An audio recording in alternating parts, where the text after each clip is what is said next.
Hello, my beautiful friends. I'd love to introduce you to an ancient friend of mine, this extraordinary Ponderosa pine. It lives high in the Colorado mountains, thriving in dry, rocky soil, where winter is fierce and summer is sacred. I first heard this tree speaking to me years ago on a quiet walk through the forest. Its voice was clear, deep, familiar. It whispered to me an unmistakable and kind greeting, along with a reassurance for a struggle I was living with at the time. And since then, I've returned every year to visit, and each time this tree greets me with the steady presence of a timeless soul friend, an ancient one, a guardian. This towering elder of the forest has a trunk nearly 4 feet wide, placing its estimated age at over 720 years old. That means it likely sprouted from seed around the year 1305. Can you imagine that? While the Divine Comedy was being written in Italy, while the Black Death was sweeping across Europe, while indigenous peoples flourished across the North American continent, this tree was already rising from the soil. By the time the American Revolution began in 1775, this tree was already 450 years old. It has witnessed centuries of stillness, wildfire, starlight, human noise, and quiet return. With the age of this tree being approximately 720 years old, it's estimated that it has endured between 25 and 50 wildfires in its lifetime, and yet it still stands. Ponderosa pines are fire-adapted warriors. They haven't just survived wildfire, they've evolved with it. Under natural conditions, they even benefit from the flame. They have thick, insulating bark that grows deep and wide, often 2 to 4 inches thick, layer by layer like a fireproof robe built over centuries. During a wildfire, the outer bark may char or flake off, but the inner life of the tree remains protected. This thick armor shields it from the heat like centuries of wisdom holding strong. As ponderosas mature, they drop their lower limbs. Their branches lift skyward, rising far above most flames. Ground fires can't easily reach their crowns. This tree elevates itself out of harm's reach. Ponderosas are also tidy in their own wild way. They shed dry needles, cones, and twigs, reducing the fuel that feeds the fire.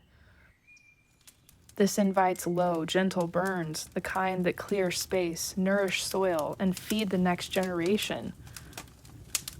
The heat of fire also opens tightly sealed cones, and the scorched ground clears space for sunlight.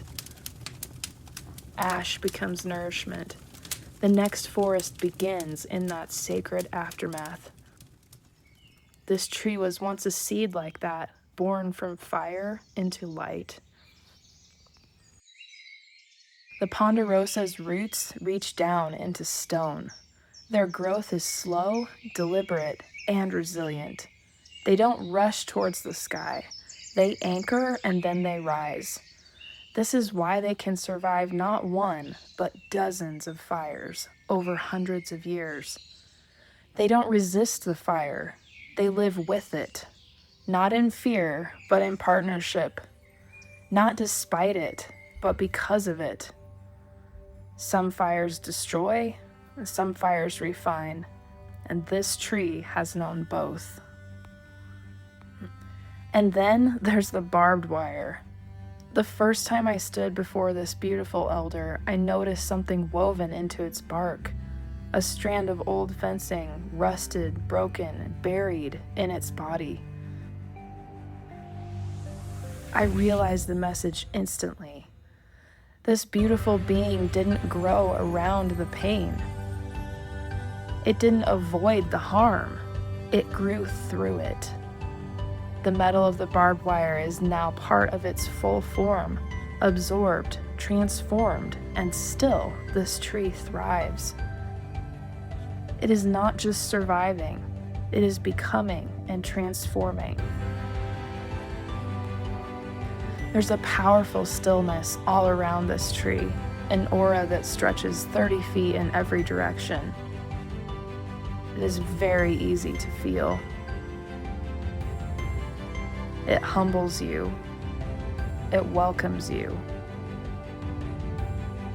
It remembers.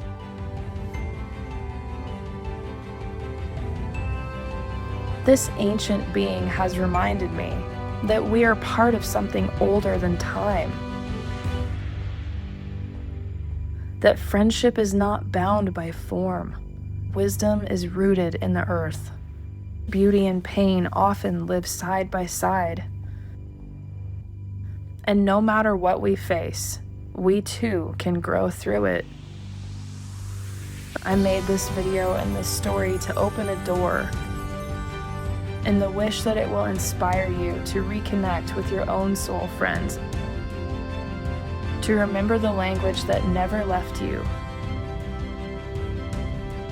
to love, to listen, to feel.